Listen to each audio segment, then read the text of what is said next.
de... Antiguamente la cámara de 35 milímetros sonaba que era básicamente el sistema de transporte de una película, es igual al de una máquina de coser. Básicamente son dos grifas que van jalando la película, por eso que la película tiene un huequito de los lados. Y entonces se inventó el blimp, pero después se descubrió que ese blimp, que es una cobertura de cámara para que no hiciera sonido, si se hacía bien, podía aislar la cámara y permitir que metiéramos la cámara debajo del agua. La cámara debajo del agua, por lo general, es una cámara bastante automática, porque uno no puede estar regulando foco, ni apertura, ni diafragma, ni nada debajo del agua. Entonces, básicamente es un lente, probablemente un 24, que no es un angular, pero es bastante angulado, y son bastante automáticas. En este caso, si tiene unos controles que uno ve que tiene un zoom, de alguna manera, el detalle que debajo del agua uno ve malísimo, ¿no? Entonces, es bien complejo el manejo de las cámaras debajo del agua. En el centro están viendo una manera, cuando ustedes ven una persona manejando, si no es una película de Hollywood donde se hace en un estudio, van a ver que la cámara, en vez de montar un camarógrafo, se monta todo este aparataje y la cámara va fija, grabando una conversación, por ejemplo, que tenga el piloto del carro con el que tiene al lado o simplemente haciendo alguna acción. Y a mano derecha tienen lo que llaman un Space Cam. El Space Cam es una cámara que va en una bola, metida en una bola, amortiguada. Antiguamente eran unos sistemas de amortiguación en base a aire y aceite. Hoy en día son polos magnéticos. Entonces la cámara va flotando literalmente entre el positivo y el negativo. Y esta cámara permite que la cámara rote 180 grados hacia los lados y 180 grados de arriba hacia abajo. No más porque, bueno, porque si fuera más lo que terminas viendo la parte de abajo del helicóptero, los patines, ¿no?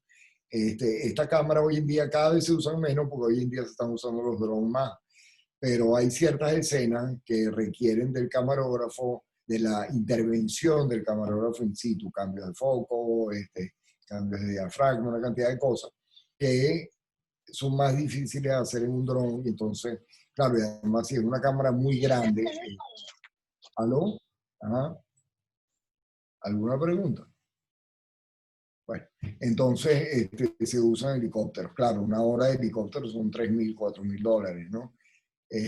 Primero por el helicóptero cuesta un dineral y después por la gasolina, y el piloto. Entonces, esto no es algo muy común, pero sí es algo fabuloso que quería compartir con ustedes, ¿no?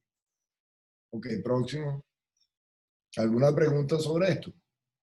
Hay millones de aparatos como para diferentes cosas, ¿no? Ok. Ok, ahora vamos a entrar en audio. En televisión y en cine también, el audio es la mitad de la experiencia, ¿no? Desgraciadamente, la mayoría de los productores de televisión somos gente de imagen y rara vez le prestamos la atención que el audio requiere, ¿no? Y ahí es la gran diferencia entre algo bueno y algo malo, está y muchas veces en la calidad del audio también. Lo que vamos a ver aquí es la división entre la captura, la edición, la mezcla y lo que es el emaní, que es música y efecto. Pasa la lámina y vamos a entrar en los micrófonos.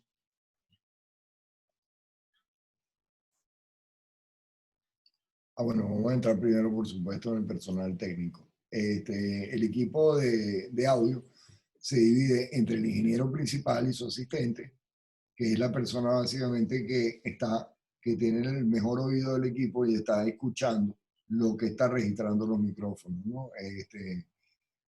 Claro, esto independientemente que sea en vivo o que sea grabado, la calidad siempre va a ser igual de importante. En vivo tiene el problema de que es mucho menos controlable, ¿no? Cuando uno está filmando una película, probablemente el que manda a parar más veces la escena, más que el camarógrafo o los actores, que también les da por esa, es el sonidista. Los sonidos de las motos, las cornetas, los ruidos, los perros, todo eso puede echarte a perder una escena. No solamente echarte a perder, porque tú puedes dejarlo, es natural que de repente uno oiga una moto pasando por detrás o un perro ladrando, pero cuando vas a editar, Si vas a hacer eso, mejor es hacerlo en postproducción. ¿Por qué? Porque cuando vas a editar dos escenas, de repente no vas a poder tener el sincronismo de la escena porque en uno había un perro y en otro no.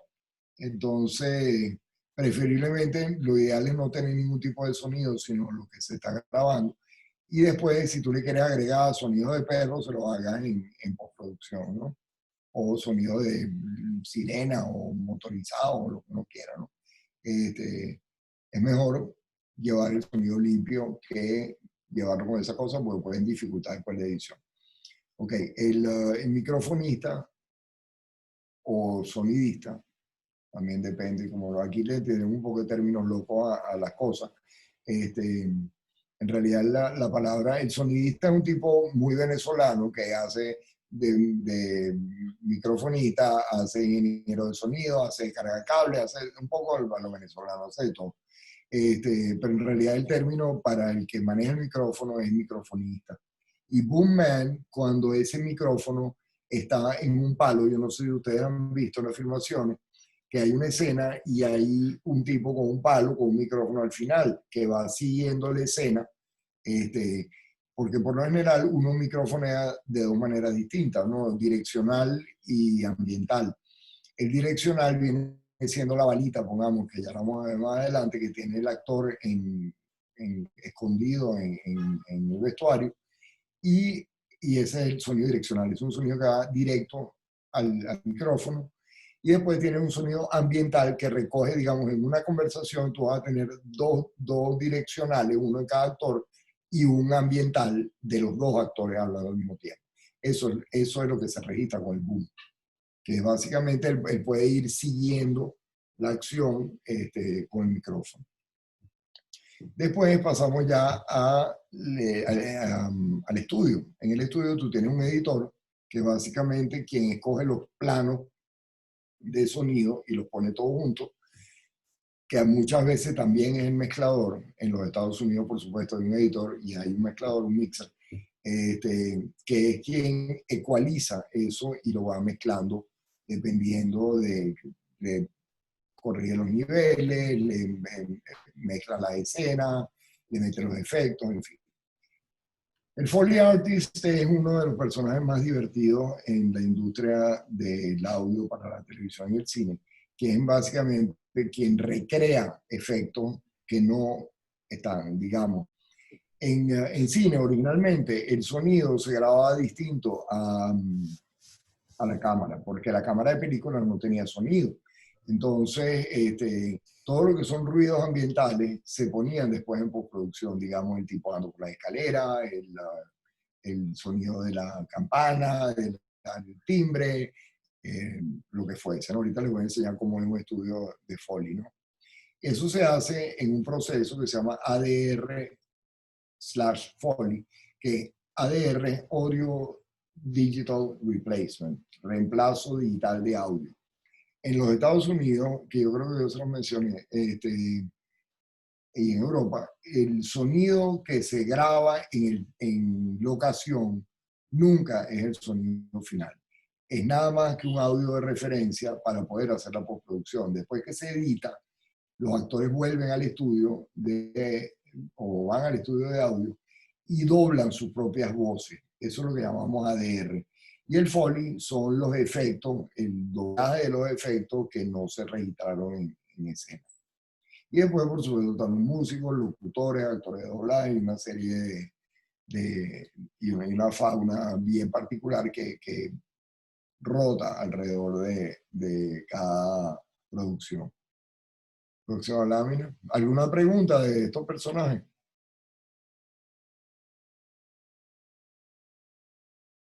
Okay. Profe, si por lo menos tienes una escena que estás grabando en una piscina, que obviamente no puedes usar una balita, ahí el audio completo se recogería con el boomman.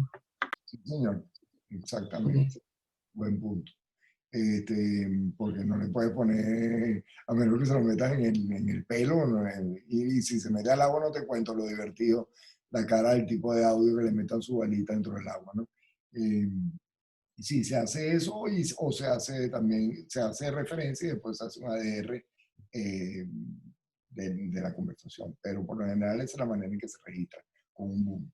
Aquí tienen varios tipos de micrófonos. Los micrófonos se dividen, como les dije, Profe, uno a la vez. ¿Quién dijo? volviendo a la pregunta que había hecho Lai, si, por ejemplo, esas escenas que graban un sonido, o sea, se escucha como si estuvieses hablando debajo del agua, ¿ahí sí utilizas un micrófono que se puede meter debajo del agua o es simplemente una edición después? No, debajo del agua tienes un problema primario. Los sonidos se deforman absolutamente.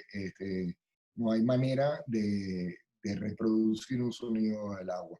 Eso lo que se hace es que tiene dos maneras de hacerlo. Si lo quieres hacer con el Foley Artist, básicamente él te va a recrear algún ambiente parecido a lo que podría ser un sonido debajo del agua. Digamos, te va a poner una pecera en la cabeza, para poner un ejemplo. Típica cosa que hace un artista de Foley, ¿no? O te meten una cajita y después entonces ahí la reproducción de efectos no solamente se hace en vivo como es el Foley, sino también se hace por librería o ¿cómo decirte? Como por programas, ¿no? Hay programas de deformación de voces que te hacen eso, ¿no? Hoy en día tú puedes deformar la voz, ir cambiando la modulación de la voz, los tiempos, todo. Porque uno de los detalles es, si tú deformas mucho la voz y te vas de sincro, o sea, el secreto del audio, del registro de audio correcto, es que cuando hace doblaje, es que empiece en el mismo sitio y termine en el mismo sitio del sonido original. Si tú ves que si el audio se corre y tú ves a la persona moviendo la boca y el audio no está, o la persona con la boca cerrada y el audio sonando, eso es terrible, ¿no? Como las viejas comiquitas japonesas donde lo hacían el doblaje tan mal que hoy en día eso no pasa. Tú veías que separaba o no, en el caso de ellos era al revés, porque la ponían mucho más corto que el español. Tú veías que seguía hablando y ya la comiquita no estaba modulando. El inglés y el español, por ejemplo, tienen una proporción de 70-30. Hay 30% de diferencia, el inglés es 30% más corto que el español, en términos generales, ¿no? Entonces, todas esas consideraciones, por eso que en el tema del doblaje es tan importante que tanto el traductor como el artista de doblaje interpreten más que traduzcan. Por lo general, no va a ser exactamente igual lo que está diciendo. Va a tener exactamente la misma intención, ¿no? Y va a ser, desde el punto de vista de comunicación, va a ser lo mismo, pero las palabras y las frases quizás no sean iguales, porque él va a tener que meter o alargar o recortar para poder sincronizar más o menos con la voz, ¿no? Entonces, pero volviendo a lo del agua, por lo general es un efecto, ¿no? Que uno le mete. Pero como rara vez la gente está hablando del agua, pues si abre la boca te ahoga. Entonces, no, por lo general no hay mucho problema, ¿no? Y cuando te hacen el efecto, que digamos, está un buzo, de esos buzos que tienen, una escafandra, uno aqualón, que te permiten hablar, o sea, que no tienen que tienen máscara, sino que tienen como un casco. Eso tiene un sonido más de casco que de agua. Entonces, ¿te contesta la pregunta de eso? Sí, gracias. Nada. ¿Y alguien más quería preguntar otra cosa?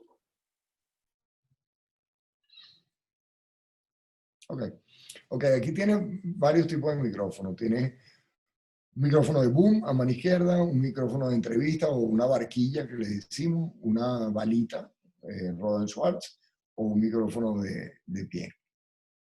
Aquí lo que varía básicamente no es si es dicróico o no es dicróico, de una cantidad de cosas ya técnicas mucho más profundas, sino básicamente si es un direccional o es un ambiental.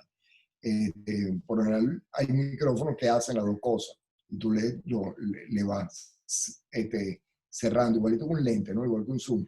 Lo puedes tener abierto, lo puedes tener cerrado. Si lo tienes cerrado es más direccional, si lo tienes abierto es más ambiental. Pero una vez más, dependiendo de lo que vayan a hacer, van a necesitar algún tipo de micrófono diferente. Y varían, por supuesto, entre un micrófono barato y un micrófono muy caro, como todo en la vida, ¿no? Los carros, los Volkswagen, los carritos, qué sé yo, los Chery, andan igual que anda un Ferrari, pero no andan ni a la velocidad, ni la calidad, ni la comodidad, ni nada, pues, pero básicamente llevan de punto A a punto B. Igual con los micrófonos, te llevan de punto A a punto B. ¿Cómo te llevan? Bueno, eso ya depende del precio y depende de la calidad del micrófono. Ok, próxima. Ok, aquí estamos en captura, pero ya en la parte de grabación de captura, ¿no? Por lo general de nada nos sirve un micrófono si no tenemos donde grabarlo. Entonces, a mano izquierda tienen 3 tipos de receptor de grabador. El de arriba es lo que tiene el hombrecito aquí con los pingüinos, es básicamente un grabador profesional de audio donde tiene 3 o 4 entradas y puede tener 3 o 4 micrófonos y él puede de alguna forma ir o grabándolos aislados a todos los micrófonos o seleccionar. Por lo general se graban todos aislados y el que selecciona es el que está en edición, que es el que tiene el control para ver, porque muchas veces, igual que la imagen, el plano de sonido es importante, o sea, no puede sonar igual al tipo que está allá atrás, detrás de una pared, a yo que estoy aquí enfrente de la cámara. Entonces, todas esas consideraciones se hacen en postproducción.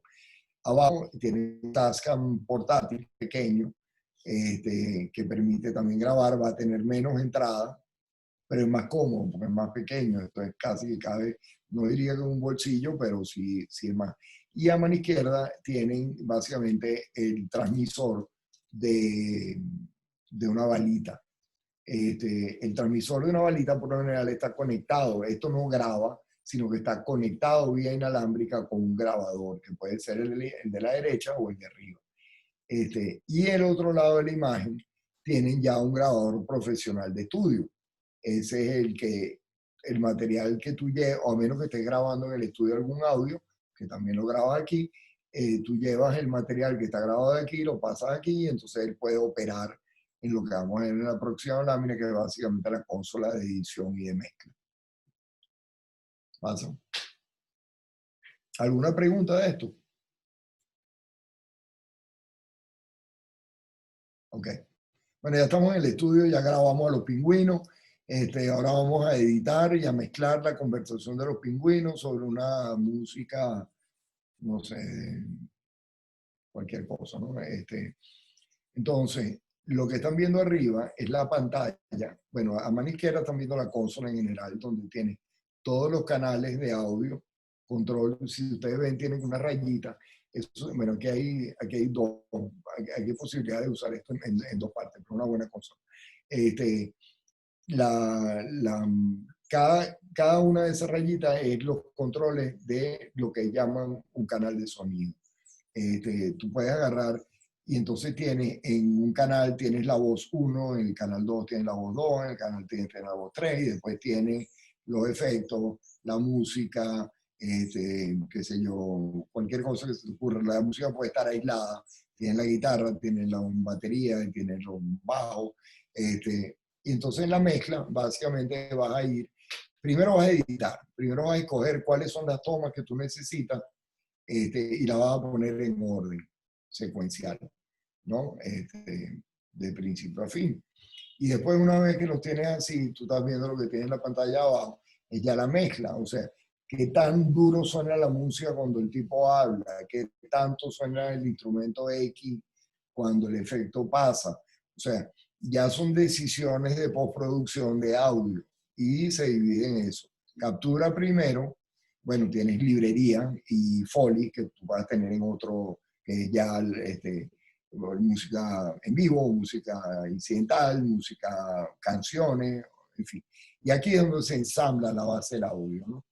El audio por lo general se hace en animación, por ejemplo, se hace primero el audio y después ese audio se lleva al estudio de animación y todas las comiquitas se van a sincronizar con el largo de la frase y la modulación de la frase.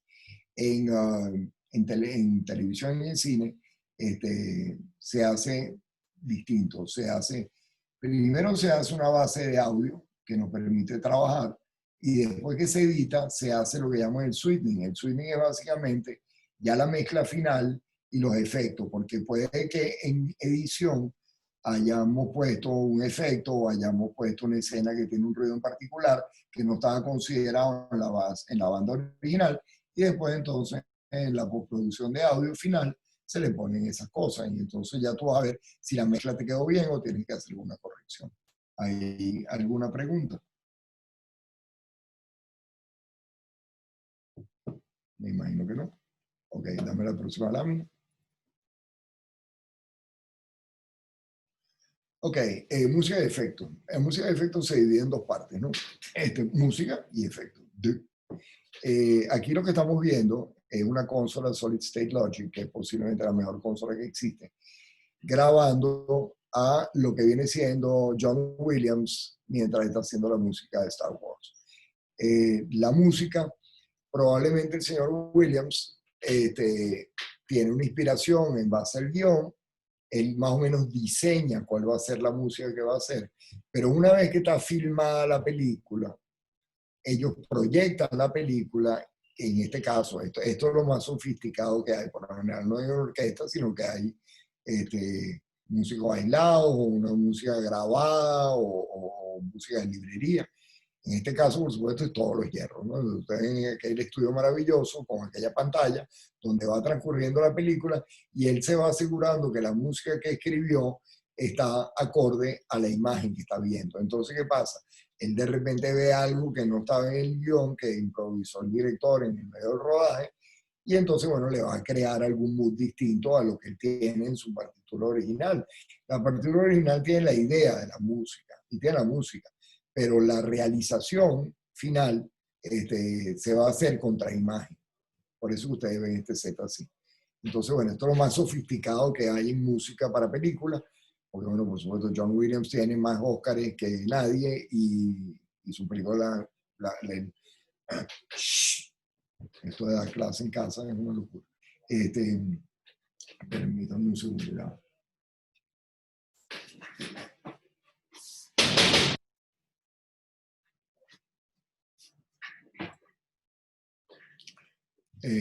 Ok, pasamos a la próxima lámina. Ok, aquí tienen un estudio de Foley, básicamente. En el estudio de Foley es donde es comiquísimo, porque hay lo que llaman las bandejas. Las bandejas son una cantidad de bandejas que se ponen en el piso para recrear lo que son sonidos de pisada. Entonces hay una bandeja de madera, una bandeja de piedra, una bandeja de cemento, para hacer pisada. Después tiene, el Foley Artist tiene probablemente una biblioteca llena de perolitos para, digamos, la puerta. ¿Cómo abre la puerta? ¿La puerta tiene aceite o no tiene aceite? Entonces, en vez de sonar, nada más que el pomo y la apertura, dependiendo. Y todos esos efectos se hacen o digitalmente, o sea, hay librerías de efectos, o se hacen como recreaciones en vivo, ¿no? Muchos de los cineastas más, también depende más del presupuesto, van a preferir que se haga Foley. ¿Por qué? Porque te va a dar exactamente lo que tú quieres con los elementos. Porque, ¿qué pasa? El sonido de la seda no es lo mismo que el sonido de la popelina, o no es lo mismo. Entonces, ¿qué pasa? Tú vas a ver en la librería de efectos sonido de tela. Ajá, sí, pero la tela es una seda. Bueno, entonces no va a sonar nunca igual que un canvas. Entonces, ¿qué pasa? Si tú quieres el sonido de seda, tienes que probablemente grabar el sonido de seda. Y esas cosas así ya muy, muy, muy perfeccionistas. Pero claro, eso significa que hay que tener presupuesto. En esta foto ustedes están viendo de un lado el ingeniero de sonido y del otro lado tienen a los artistas, ¿no? Digamos, el sonido de las hojas no es lo mismo los sonidos de una hoja de cambur que el sonido de una hoja de mango, por un ejemplo. Entonces, claro, la gente, aunque la gente muchas veces no ve la diferencia, el subconsciente sí. ¿Por qué? Porque todos hemos tocado hoja de mango y tocado hoja de cambur y sabemos que una zona es de una forma y otra de otra. Entonces, el subconsciente va registrando algo que no les gusta. Es cuando la hoja no es la hoja adecuada. Y uno tiene que ser suficientemente profesional como para entender eso, ¿no? Es como lo fuera de sincro, cuando se sale de sincro o se rompe el eje en una filmación de 3 cámaras, romper el eje es básicamente los 180 grados de división. Entonces, ¿qué pasa? Lo que está pasando allá atrás, yo no lo puedo ver a menos que haga un corte. Bueno, y unas son técnicas de edición y de filmación ya más complejas. Pero el subconsciente, lo que quiero decir es que todos los usuarios registran esa cosa, aunque sea a nivel, quizás no a nivel consciente, pero sí a nivel inconsciente. Entonces, el Foley es la perfección de los efectos de sonido. ¿Alguna pregunta sobre el Foley? Okay. Ok, entramos en iluminación. Iluminación, bueno, aquí en esta foto maravillosa tienen a mano izquierda un estudio con un catwalk. El catwalk es básicamente los pasillos aéreos donde el operador de las luces, que ustedes ven a mano derecha, puede cambiar y mover las luces. En los estudios más sofisticados tienen esa posibilidad de que tú puedes subir, tienen, yo creo que ya hablamos de eso la vez anterior, tienen suficiente altura como para que puedas colgar esto y de ahí colgar las luces, como están viendo a mano derecha, ¿no? Esto en el caso de estudio. Por supuesto, la iluminación va dividida como todo en interiores y exteriores, entre locación y estudio, ¿no? ¿Alguna pregunta de esto? Esa caja que ustedes están viendo son las luces. Y el thrust, que es lo que se llama, son las estructuras donde van colgadas esas luces. En este caso, un concierto, entonces, por supuesto, no solamente están las luces cenitales, sino hay luces de los lados, ¿no? Y hay luces abajo y hay luces por todos lados. Ya la cantidad de luces, el tipo de luz, la forma de la luz, ya van a ser acorde a lo que ustedes vayan a hacer.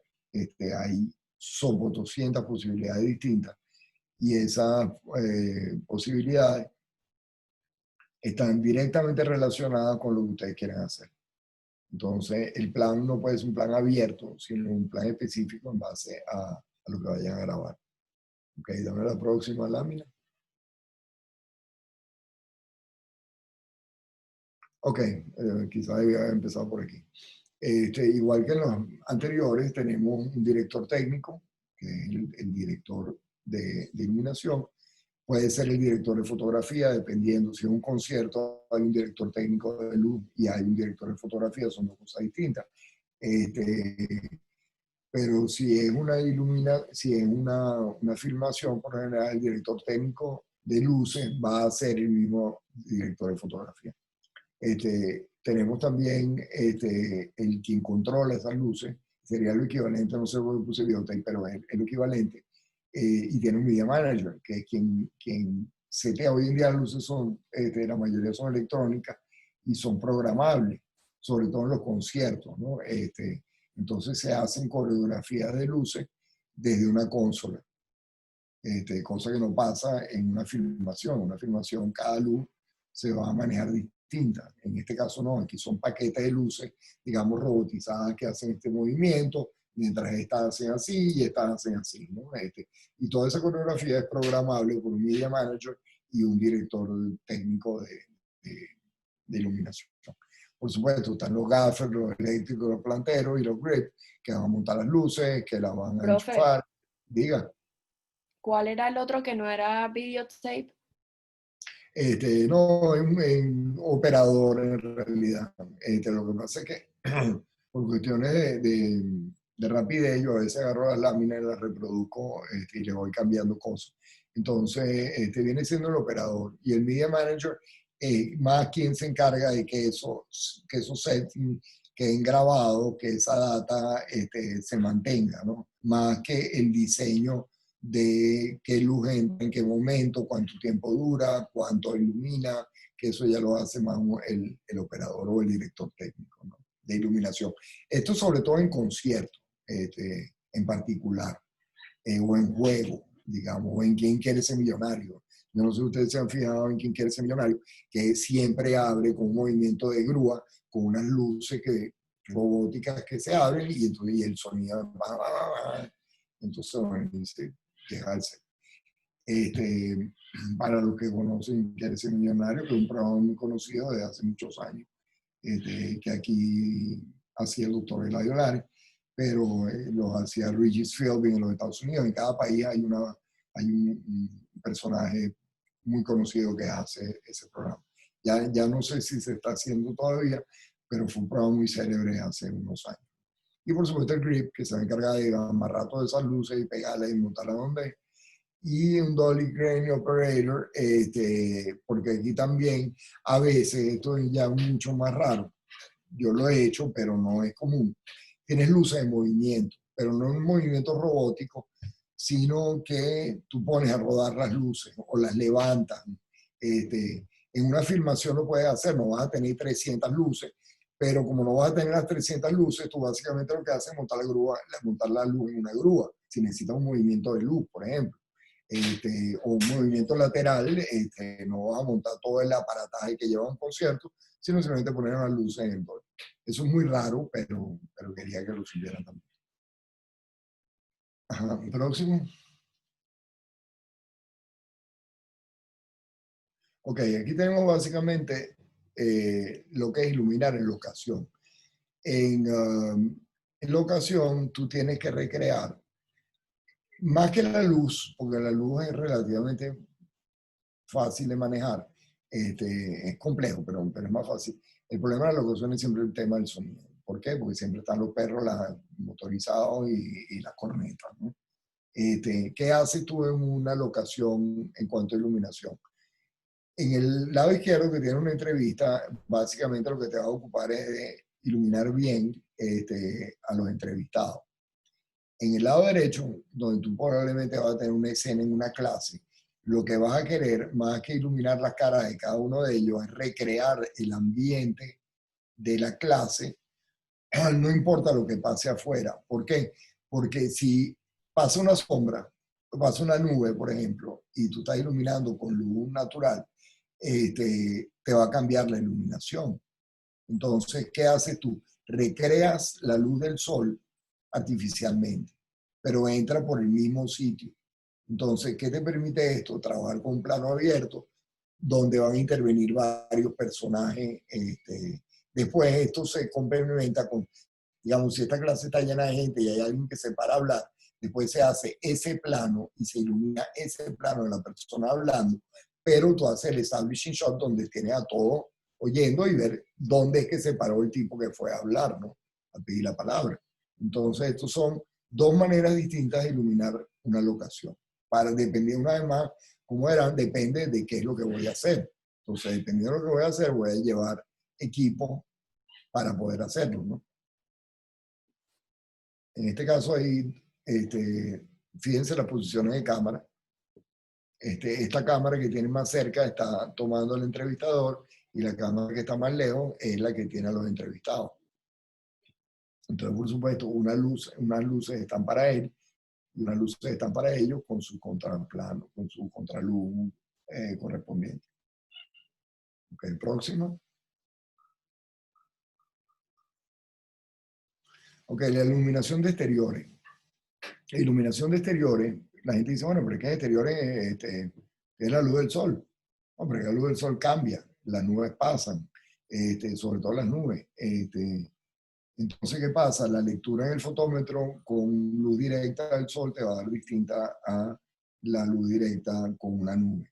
Y lo malo de las nubes que pasan, quitan, se ponen, entra una nube más grande, dura más densa, menos densa. Entonces, ¿qué hace uno por lo general? Te guía por la luz del sol, pero te asegura que tú puedas controlar de alguna manera eso.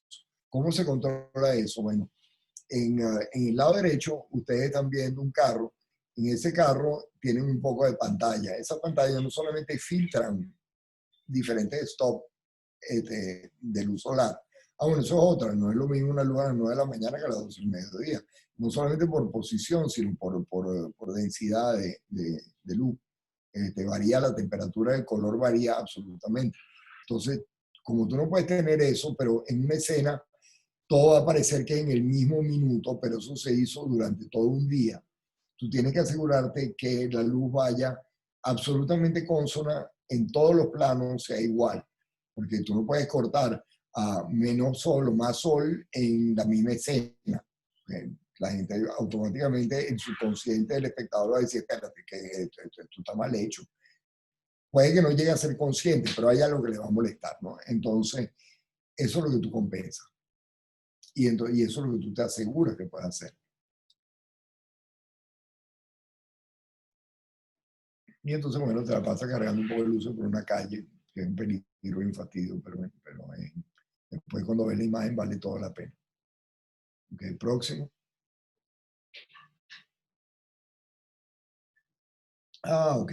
Aquí volvemos un poco a temas de la clase anterior, pero le voy a hablar ya un poco más de detalle, ¿no? Todo eso que ustedes están viendo, por lo general en televisión, se maneja. En televisión, normalmente llevamos más cámaras de las que se llevan para una película. Hoy en día hay películas que llevan varias cámaras, pero normalmente las películas se filman con una sola cámara.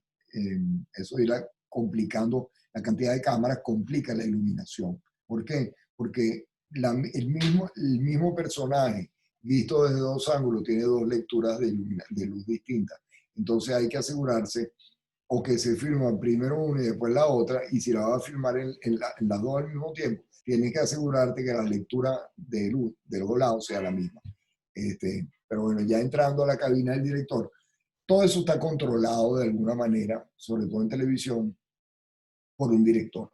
Tú puedes, sobre todo cuando es en vivo, ¿no? En vivo, deporte, juego, noticias. Entonces, ¿qué hace falta? Hace falta que alguien que está controlando 3 o 4 cámaras, ¿qué pasa? El camarógrafo 1 y el camarógrafo 3, aunque estén comunicados, no están viendo lo que está haciendo el otro. Todo eso se controla desde una cabina o desde un centro de recepción que puede estar o en un estudio o puede estar, en el caso de exteriores, dentro de una unidad móvil. Ya les voy a enseñar las unidades móviles más adelante. ¿Qué tienen ustedes aquí?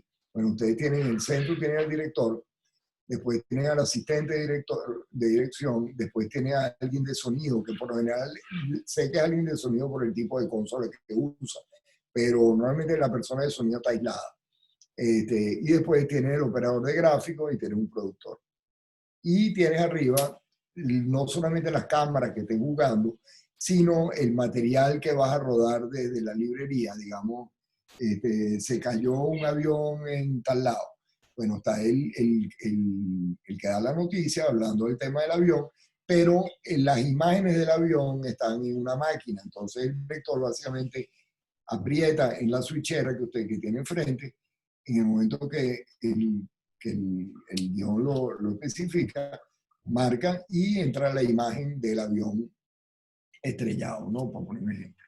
Y lo mismo pasa con gráficos, lo mismo pasa con deporte, que le da el pase al tipo que está en los vestuarios, le da el pase al que está afuera con los fans, mientras se preparan para entre innings o entre tiempos de fútbol, ¿no? ¿Alguna pregunta sobre la cabina, los papeles que cumple la cabina del director? No, profe. Ok, chévere. Próximo.